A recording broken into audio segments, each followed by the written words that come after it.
दोस्तों नमस्कार, मैं सत्यनारायण सिंह अपने YouTube चैनल एसएलसी क्लासेस में आप सभी का हार्दिक स्वागत एवं अभिनंदन करता हूं। साथियों, कक्षा 9 NCERT हिंदी कृतिका से आज पाठ मेरे संग की औरतें, जिसे मृदुला गर्ग ने लिखा है। इसके पहले हम इस पाठ के सारांश का वीडियो बना चुके हैं। अगर आपने उसे नहीं देखा है तो देख लीजिए, डिस्क्रिप्शन बॉक्स में लिंक है। आज हम इस पाठ के प्रश्नोत्तर का अध्ययन करेंगे। तो इसके पहले कि हम प्रश्नोत्तर शुरू करें, अगर आपने मेरा चैनल सब्सक्राइब नहीं किया है तो कर लीजिए, ताकि इस तरह के वीडियो के नोटिफिकेशन आपको समय समय पर मिलते रहे। आइए हम शुरू करते हैं।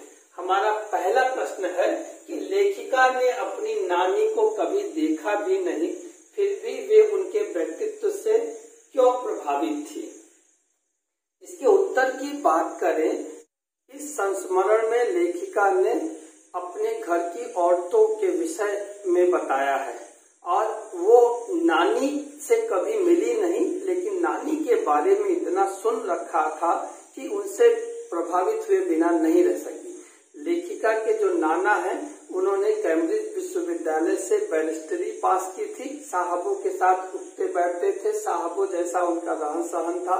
लेकिन लेखिका की नानी एक पर्दानशी घरेलू महिला थी और वो अपने दायरे में बहुत ही सीधी सज्जन महिला थी और किसी और के दायरे में वो हस्तक्षेप नहीं करती थी। ये अलग बात है कि उन्होंने अपनी जिंदगी अपने हिसाब से जी और जब उन्हें लगा कि अब उनका अंतिम समय निकट आ गया है तो उन्होंने अपने पति से सारी परंपराओं और सारी पर्दा जो प्रथा थी उसको एक तरफ किनारे करते हुए उनके दोस्त प्यारे लाल शर्मा से मिलने की बात कही। लोगों को आश्चर्य हुआ, नाना को भी आश्चर्य हुआ, लेकिन उन्होंने मौके की नजाकत को समझा और अपने दोस्त को नानी के सामने पेश कर दिया। फिर नानी ने जो इच्छा प्रकट की वो लोगों के लिए आश्चर्यजनक थी। उन्होंने कहा कि उनकी बच्ची की शादी वो अपने जैसे ही किसी स्वतंत्रता सेनानी से करा दे। उन्हें ये नहीं पसंद था कि जो है उनका जो दामाद हो, जो बेटी का पति हो, वो साहबों की जी हजूरी करता हो और उन्हीं के जैसा हो। इसीलिए वो चाहती थी कि उनकी बेटी की शादी एक देशभक्त व्यक्ति से हो। तो इस तरह से आप कह सकते हैं कि जब किसी व्यक्तित्व के बारे में आप इस तरह की बातें सुनेंगे तो उनसे प्रभावित हुए बिना नहीं रह पाएंगे और लेखिका के साथ भी यही हुआ। आइए देखते हैं दूसरा प्रश्न। लेखिका की नानी की आजादी के आंदोलन में किस प्रकार की भागीदारी रही। तो आप देखें, इस पाठ को पढ़ते हुए तो आप पाएंगे कि जो है लेखिका की नानी की प्रत्यक्ष तौर से कोई भागीदारी नहीं थी जो है आजादी के आंदोलन में, बल्कि वो अपने दायरे में रहने वाली एक घरेलू महिला थी। ये अलग बात है कि नाना साहबों से ताल्लुक रखते थे, लेकिन उन्होंने कभी नाना को रोका नहीं और कभी नाना ने उनके काम में हस्तक्षेप नहीं किया। लेकिन उनकी इस बात से पता चलता है कि वो देशभक्त महिला थी कि उन्होंने अपनी लड़की की शादी एक देशभक्त से करने की बात कही और उन्होंने अंतिम समय में, जब उनका आखिरी समय था, तो उन्होंने नाना के मित्र प्यारे लाल शर्मा से कहा कि उनकी बेटी की शादी वो अपने जैसे ही किसी देशभक्त आदमी से करवा दे। इससे पता चलता है कि उनके मन में अपने देश के प्रति जो भक्ति थी, जो श्रद्धा थी, वो कितनी कूट कूट के भरी थी। आइए हम देखते हैं तीसरा प्रश्न। लेखिका की माँ परंपरा का निर्वाह न करते हुए भी सबके दिलों पर राज करती थी। इस कथन के आलोक में लेखिका की माँ के व्यक्तित्व की विशेषताएं बताई। अगर हम लेखिका की माँ की बात करें तो लेखिका की माँ जो है, जो पारंपरिक महिला थी, इससे इतर थी। यानी बच्चों की देखभाल करना, घर के लिए खाना बनाना या घर के कामों में बहुत ध्यान देना, ये सब वो नहीं करती थी। वो साहित्य पढ़ती थी और साहित्य चर्चा करती थी और लोगों से जो है बैठकों में विचार विमर्श करती थी।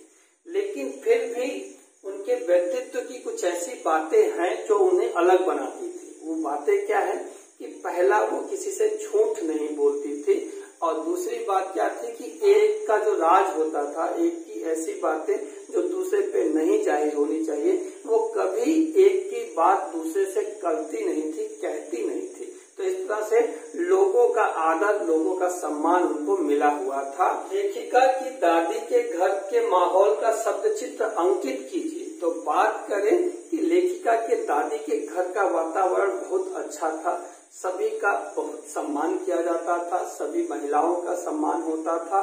इसके अलावा सबको निजी स्वतंत्रता प्राप्त थी। अगर किसी की चिट्ठी आई है, बहन की चिट्ठी क्यों ना हो, दूसरी बहन के पास आई हो, तो माँ ये नहीं पूछती थी कि उनमें क्या लिखा है या वो कैसी है। निजता का इतना ख्याल रखा जाता था, यानी सबको अपनी व्यक्तिगत स्वतंत्रता थी, एक साथ रहते हुए भी। तो कुल मिला के कह सकते हैं कि जो वातावरण था, जो माहौल था घर का, वो बहुत ही खुशनुमा, बहुत ही अच्छा था। आइए देखते हैं अगला प्रश्न। आप अपनी कल्पना से लिखिए कि परदादी ने पतोहू के लिए पहले बच्चे के रूप में लड़की पैदा होने की मन्नत क्यों मांगी होगी।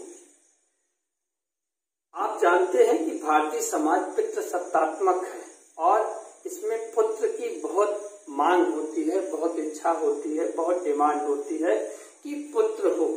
लेकिन फिर भी दादी ने अपनी पतोहू के लिए पुत्र की मांग की। तो इसके पीछे कह सकते हैं कि दादी लीक से हटकर चलने वालों में से थे और कहीं न कहीं जो पुत्री के लिए उनके मन में बहुत ही सम्मान रहा होगा, बहुत ही प्रेम रहा होगा, इसलिए उन्होंने पुत्री की बात की कि पहली लड़की जो है वो पुत्री ही होगी। आइए देखते हैं अगला प्रश्न।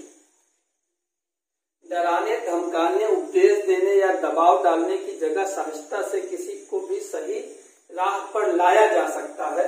पाठ के आधार पर तर्क सहित उत्तर दीजिए। डराने, धमकाने, उपदेश देने, दबाव डालने की जगह सहजता से किसी को भी सही राह पर लाया जा सकता है। अगर हम बात करें तो एक घटना है पाठ में कि चोर आता है घर के अंदर और संयोग कह लीजिए या दुर्योग कह लीजिए उसका, कि वह जो दादी थी उन्हीं के कमरे में जाकर के वो चोरी करने की बात सोचता है।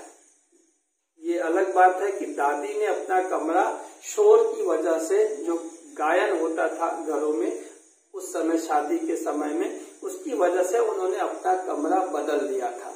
ऐसे में अब चोर की किस्मत खराब थी और वो पहुंच गया उसी कमरे में। दादी को प्यास लगी और उन्होंने देखा कि पानी तो है ही नहीं, तो उन्होंने समझा कि घर का कोई सदस्य है और उससे पानी मांगा। और जब उसने कहा कि चोर है तो कहा कि हुआ करे, क्या फर्क पड़ता है, पहले प्यासे को पानी तो पिला।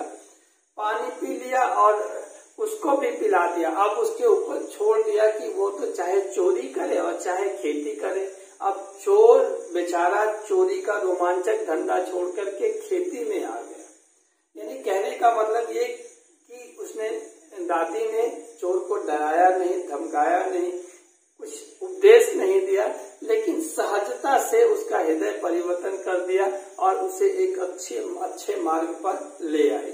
तो इस तरह से हम कह सकते हैं कि डराने, धमकाने, उपदेश देने या दबाव डालने की जगह सहजता से किसी को भी सही राह पर लाया जा सकता है। अगला प्रश्न है कि शिक्षा बच्चों का जन्मसिद्ध अधिकार है। इस दिशा में लेखिका के प्रयासों का उल्लेख कीजिए। बच्चों का जन्मसिद्ध अधिकार है कि वो शिक्षा प्राप्त करें। लेखिका ने भी कोशिश की। जब उसकी पोस्टिंग कर्नाटक के छोटे कस्बे बागलकोट में हुई तो वहाँ पे छोटे बच्चों के लिए स्कूल नहीं था। लेखिका ने वहाँ चर्च के पादरी प्रमुख से जो है ये विनती की कि छोटे बच्चों के लिए एक स्कूल खोला जाए ताकि उनकी शिक्षा पूरी हो सके। लेकिन पादरी को लगा कि जो ईसाइयों की संख्या है वो कम है, क्रिश्चियंस की संख्या कम है और उन्हें लगा नहीं कि स्कूल लंबे समय तक अच्छे तरीके से चल पाएगा। तो उन्होंने लेखिका से कहा कि अगर आप इस बात की साक्षी बने कि अगले 100 वर्षों तक स्कूल ही चलेगा तो मैं कोशिश कर सकता हूँ। लेखिका को भी गुस्सा आ गया कि किसी बात की गारंटी कोई कैसे दे सकता है, साक्षी कोई कैसे बन सकता है। तो उन्होंने बाद में अपने प्रयास से जो है हिंदी, अंग्रेजी और कन्नड़ भाषा सीखने वाला एक प्राथमिक विद्यालय खोला, सरकार से मान्यता भी दिलवाई और उसमें पढ़े हुए बच्चे बाद में अलग अलग अच्छे स्कूलों में उन्होंने एडमिशन भी लिया।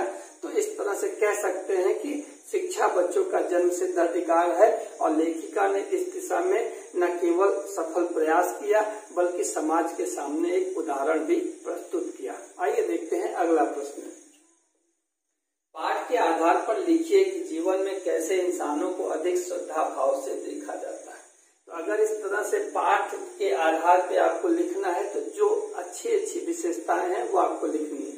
पहला ये कि सबके साथ अच्छा व्यवहार करना है, तो जो भी किसी के साथ अच्छा व्यवहार करेगा उसे लोग श्रद्धा के भाव से देखेंगे। दूसरा ये कि किसी की निजता में खलल नहीं देना है, इन सबकी निजता का सम्मान करना है और सबके साथ उसकी निजता का सम्मान करते हुए उसके दायरे को देखते हुए अपने दायरे में रहते हुए लोगों के साथ व्यवहार करेंगे तो ये आपके लिए अच्छा रहेगा, आपकी एक अच्छी छवि बनेगी। दूसरा यह है कि आप झूठ मत बोलिए, क्योंकि झूठ बोलने से जो है आपकी अपनी जो प्रेस्टीज है, जो आपका अपना स्थान है वो थोड़ा सा अच्छा नहीं रह जाता है। और दूसरा ये है कि किसी की भी बात दूसरे व्यक्ति से ना कहिए। तो ये कुछ बातें हैं कि हम इनके आधार पे कह सकते हैं कि अगर जो है आप इस तरह से व्यवहार करेंगे या इस तरह के इंसान होंगे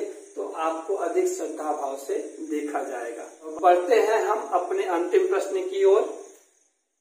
सच अकेलेपन का मजा ही कुछ और है। इस कथन के आधार पर लेखिका की बहन और लेखिका के व्यक्तित्व के बारे में अपने विचार व्यक्त करना है। लेखिका छूट गया है। अकेलेपन का मजा ही कुछ और है। तो लेखिका एक घटना का जिक्र करती है कि उनकी बहन रेणु जो है वो क्या है, इस तरह की व्यक्तित्व की स्वामिनी थी।